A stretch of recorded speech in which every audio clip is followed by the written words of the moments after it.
En grandissant, j'ai détesté les vacances d'été. Mes amis et mes camarades de classe commençaient la nouvelle année scolaire, en parlant sans cesse des choses amusantes qu'ils avaient faites pendant les vacances, comme aller au parc aquatique, au centre de loisirs ou à un camp, ou même en vacances. Je n'avais rien à raconter. De la première à la 4e année, mes histoires étaient ennuyeuses et banales. Jusqu'à une année, quand j'avais 11 ans, et que je suis revenu avec une histoire absolument terrifiante. Mes vacances d'été étaient nulles parce que mes parents m'envoyaient toujours chez mon grand-père. Il vivait à quelques kilomètres de là, sa vieille maison victorienne entourée de champs. Grand-père était un homme grand, maigre, il s'habillait toujours de couleur terne, gilet et chemise boutonnée avec des pantalons que je pensais que les gens ne portaient que lorsqu'ils allaient à l'église ou assistaient à des funérailles. Il était silencieux et n'aimait clairement pas les gens. Il avait une pancarte, attention aux chiens, même s'il détestait les chiens. Il n'avait pas d'animaux de compagnie, le panneau était juste là pour éloigner les gens. Vivre là pendant quelques mois consécutifs était une torture pour un enfant. Sa télévision cathodique. La plupart des chaînes n'étaient pas disponibles, et les émissions pour enfants que je pouvais regarder étaient soit très religieuses, comme des histoires bibliques mal animées, soit des programmes éducatifs nuls. Les seules autres choses que je pouvais faire étaient de lire un livre ou de jouer avec les 2 jouets que j'étais autorisé à apporter. Chaque dimanche, il m'emmenait à l'église et toute la semaine, il me forçait à l'aider dans divers travaux bénévoles, distribuant des échantillons de déodorants et des conserves de nourriture aux nécessiteux. Je sais que ça n'a pas l'air si mal, mais être dehors sous le soleil, pour un enfant qui voulait juste regarder la télévision par câble, et jouer à sa console qu'il avait malheureusement dû laisser à la maison. Tous les soirs, nous prions avant de nous coucher, et nous disions grâce avant chaque repas. Les repas eux-mêmes étaient assez fades. Bien qu'il n'était pas le grand-père le plus affectueux du monde, j'avais le sentiment qu'il se souciait de moi. C'était juste une de ces personnes qui ne savait pas comment le montrer. Il demandait toujours si mon dîner était bon après avoir mangé. Il demandait aussi si je voulais entendre une histoire pour dormir, mais je disais toujours non, et je lui rappelais que j'étais trop vieux pour ça. L'été, quelque chose s'est produit. Il a changé. Quand ma mère m'a déposé, j'ai senti que quelque chose n'allait pas. Je me souviens avoir regardé autour de moi, alors que maman et moi étions sur le porche. Elle frappait à la porte sans réponse.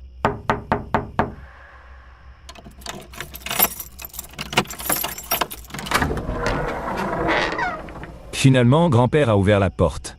Il y avait une expression sur son visage que je n'avais jamais vue auparavant. Il nous a regardés comme s'il avait oublié que nous venions, comme si je n'étais pas venu le même jour à chaque année, comme si maman ne lui avait pas parlé au téléphone 1 semaine à l'avance.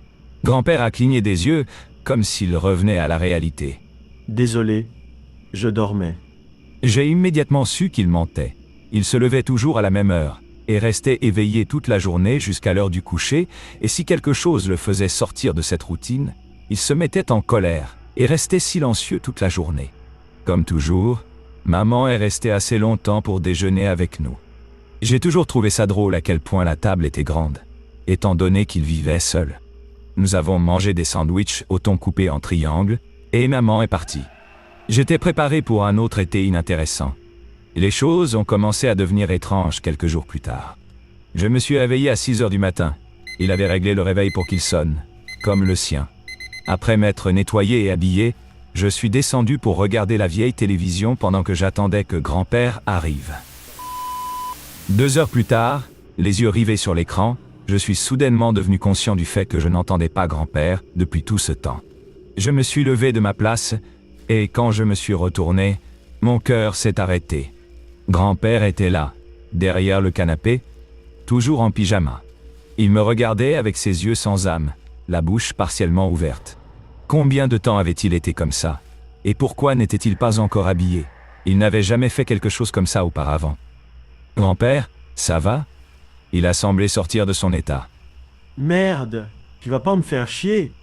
Je l'ai regardé monter à l'étage pour aller se changer. Honnêtement, je ne savais pas quoi penser de ce qui venait de se passer. C'était bizarre, mais je lui faisais confiance. Nous avons pris un petit déjeuner tardif, au cours duquel il a poussé sa nourriture en marmonnant quelque chose que je ne pouvais pas comprendre. J'ai eu le courage de demander « Grand-père, y a-t-il quelque chose qui va pas ?» Non, ne t'inquiète pas. Je n'ai pas beaucoup dormi ces derniers temps. On fait quelque chose aujourd'hui? Non, je retourne au lit. Je ne me sens pas bien. Grand-père s'est levé et est monté en trombe à l'étage. Je suis resté là, mal à l'aise, me demandant si j'avais fait quelque chose pour le mettre en colère. Il est resté au lit toute la journée, et quand j'ai essayé de le réveiller pour préparer le dîner le soir venu, il m'a dit de me préparer un sandwich au jambon et de me coucher. Au lieu de cela, je suis sorti pour explorer. Je me suis arrêté près de l'étang.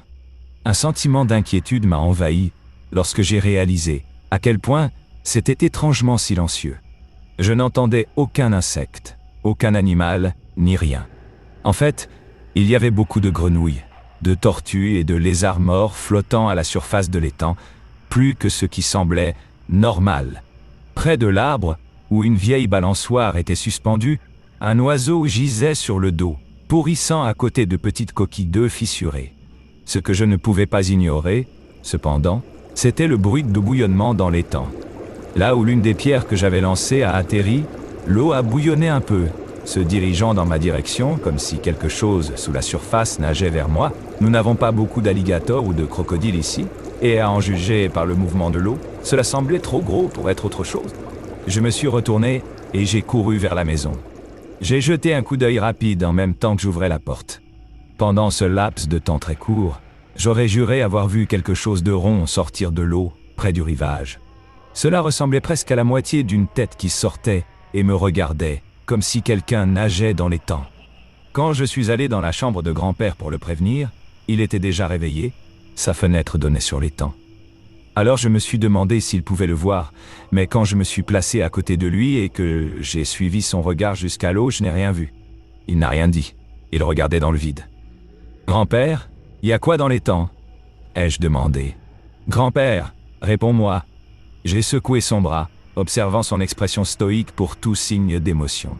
Après une seconde, il s'est tourné vers moi rapidement, comme s'il venait de réaliser que j'étais là à côté de lui. « Va nettoyer la cuisine, garçon. » J'ai été pris au dépourvu, à tel point que je n'ai rien dit.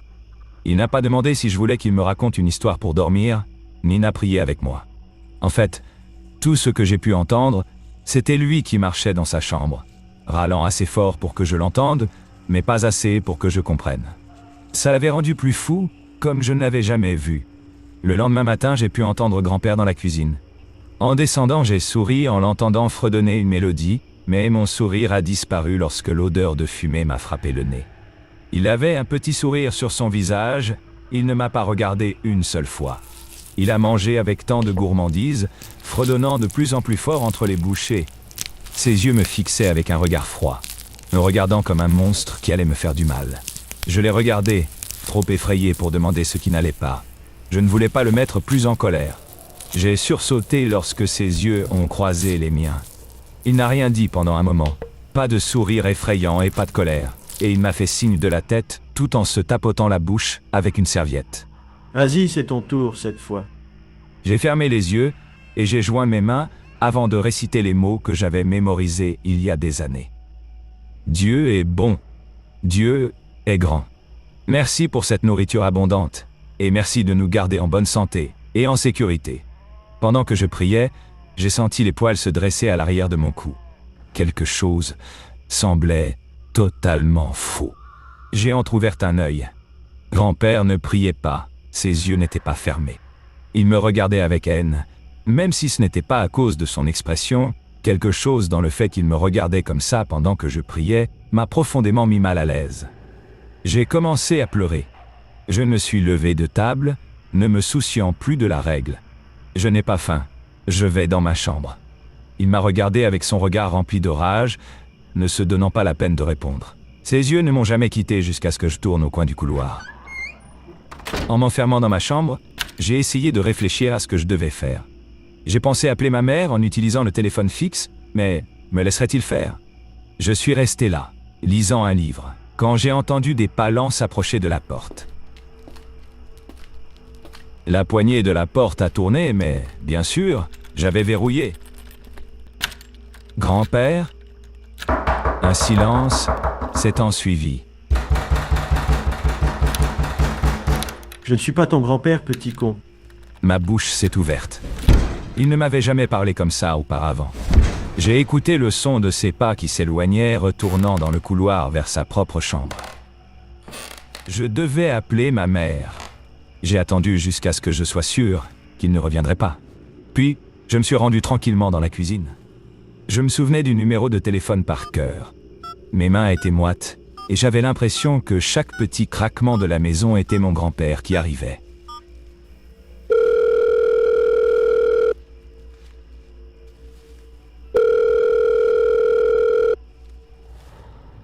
Allô? Allô? Maman? Tu peux venir me chercher aujourd'hui? De quoi parles-tu? Ton père et moi sommes trop loin pour venir te chercher.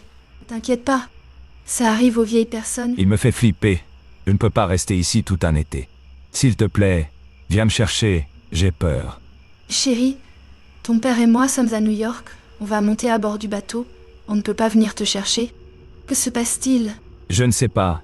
Il est en colère tout le temps, et il essaie sans cesse d'entrer dans ma chambre. Bébé, c'est un vieux grincheux. Tu le sais et attends quoi? Il essaie d'entrer dans ta chambre?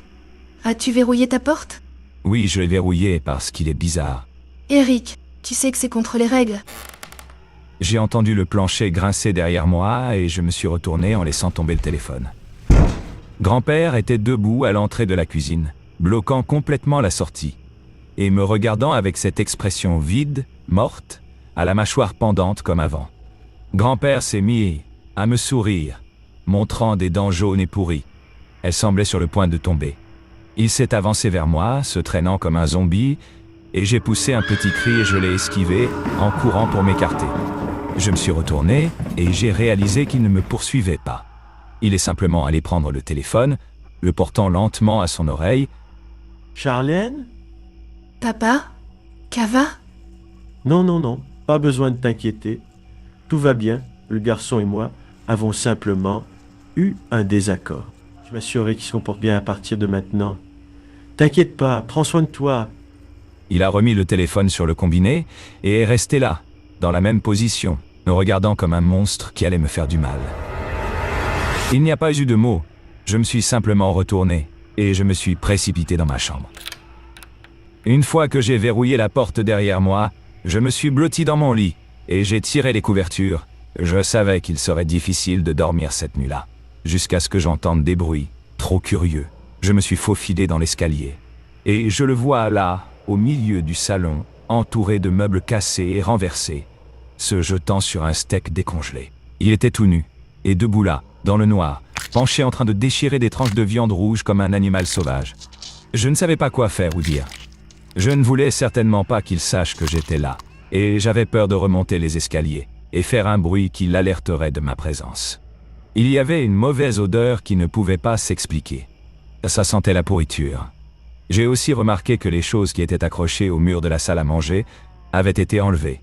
Le tableau de la scène était par terre avec des déchirures et des perforations, et les croix qui étaient brûlées à certains endroits comme s'il avait tenu un briquet en dessous. Par-dessus tout, le détail qui m'a le plus marqué, c'est qu'il était trempé. Maintenant, je n'avais pas entendu l'eau couler, donc la seule autre explication était qu'il avait été dans l'étang. Les traces de pas mouillées et sales menant de la porte d'entrée légèrement entr'ouverte ont confirmé ma théorie. C'est alors que j'ai su avec certitude que quelque chose de très chelou était en train de se passer. C'était au-delà de l'impossible. Puisque grand-père était extrêmement religieux et n'oserait pas faire ça, cela devait être lié à la chose que j'avais vue dans l'étang. J'ai commencé à remonter lentement les escaliers. Heureusement, il ne m'a pas entendu, et j'ai soigneusement fermé la porte. J'ai commencé à rassembler mes affaires. J'ai changé de pyjama pour mettre des vêtements dans lesquels je me sentirais à l'aise pour courir. Mon plan a été d'aller chez le voisin à quelques kilomètres plus haut. Je ne les ai jamais rencontrés. Juste vu la maison pendant les trajets en voiture avec grand-père. J'allais leur dire que je ne me sentais pas en sécurité et que grand-père avait besoin d'aide. Tout ce que j'avais à faire pour que ce plan fonctionne était de sortir de la maison sans qu'il ne me remarque. J'ai attendu dans mon lit pendant quelques heures, jusqu'à ce que j'entende plus aucun bruit. Je n'étais pas complètement tiré d'affaire, car grand-père n'est pas retourné à l'étage pour dormir dans sa chambre. Je l'ai entendu ouvrir la porte d'entrée. J'ai regardé par ma fenêtre, mais je n'ai rien vu. Je n'ai rien entendu. Absolument rien. Le monde était comme mort, me faisant sentir comme si j'étais seul au monde. Je me suis finalement repris et je suis descendu silencieusement à travers la salle à manger dans le salon et par la porte d'entrée grande ouverte. J'ai regardé autour de moi pendant que je me tenais sur le porche. Voir que la cour était vide m'a donné la confiance dont j'avais besoin. J'ai couru quand j'ai entendu l'eau de l'étang bouillonner. La voix d'un vieil homme a chuchoté, atteignant mon oreille de près comme si elle était juste à côté de moi. L'été n'est pas fini, Eric. Je me suis enfui vers la route. Je pouvais l'entendre rire, crier comme un fou. J'ai couru jusqu'à ce que je ne sente plus mes jambes. Quelque chose me suivait, mais je n'osais pas regarder. Cela a semblé durer une éternité que je courais, jusqu'à ce que j'atteigne une maison. Les lumières des fenêtres se sont allumées alors que je frappais à la porte avec insistance, criant à l'aide. La mère et le père de cette famille m'ont laissé m'asseoir sur le canapé et m'ont donné quelque chose à manger et à boire pendant qu'ils appelaient mes parents et la police. Sans doute, c'est la pire partie de l'histoire. Lorsque la police est venue voir mon grand-père, elle ne l'a pas trouvé dans la maison. Il était dans l'étang, et il était mort. Et depuis un bon moment, en fait depuis la nuit de mon arrivée, ce qui n'avait évidemment aucun sens, mais les preuves étaient là. Son cadavre était décomposé, le processus étant accéléré par le soleil chaud de l'été nu et gonflé alors qu'il flottait dans l'étang. Ma famille ne m'a pas caché du tout, étant donné que j'ai continué à insister sur le fait que la police avait tort et qu'il était vivant cette nuit-là. J'ai évoqué l'appel téléphonique, mais maman l'a nié. Elle refuse de croire que cela s'est même produit, au point qu'elle me crie dessus quand j'en parle. Papa m'a dit qu'elle buvait le soir où j'ai appelé, avant de monter sur le bateau de croisière. Il pense que j'ai imité grand-père et qu'elle était tellement ivre qu'elle pensait que j'étais vraiment lui. Elle avait pourtant l'air sobre cependant. Je pense qu'au fond, elle sait que quelque chose de paranormal s'est passé, mais elle ne veut pas y faire face. Ma mère m'a aussi dit, quand mon père n'était pas là, que grand-mère est morte noyée dans ce même étang. Cela a déconcerté tout le monde, car elle n'avait jamais essayé de nager dedans et elle était normale mentalement. Pourtant, il semblait qu'elle avait l'intention de sauter, car elle avait enlevé ses vêtements, ses chaussettes et ses chaussures et les avait soigneusement pliés sur la berge. Elle a été retrouvée flottant au centre avec une expression de confusion à la mâchoire pendante sur son visage, comme grand-père, gonflé, et retrouvés tous les deux quelques jours plus tard, alors qu'il y avait toujours quelqu'un dans cette maison, des tantes ou cousines. Maman croit qu'elle s'est suicidée, parce qu'elle était malheureuse avec grand-père depuis longtemps. Elle croit que grand-père s'est suicidé aussi, et que mon cerveau m'a fait halluciner qu'il était encore en vie pour faire face, après l'avoir vu se noyer. Moi je sais que c'est pas le cas. Puis elle m'a accompagné le premier jour cependant. Je pense que quelque chose ne va vraiment pas dans cet endroit, et qu'il a pris son temps avant de réclamer mon grand-père. C'est quoi? Que veut-il? Sommes-nous les prochains?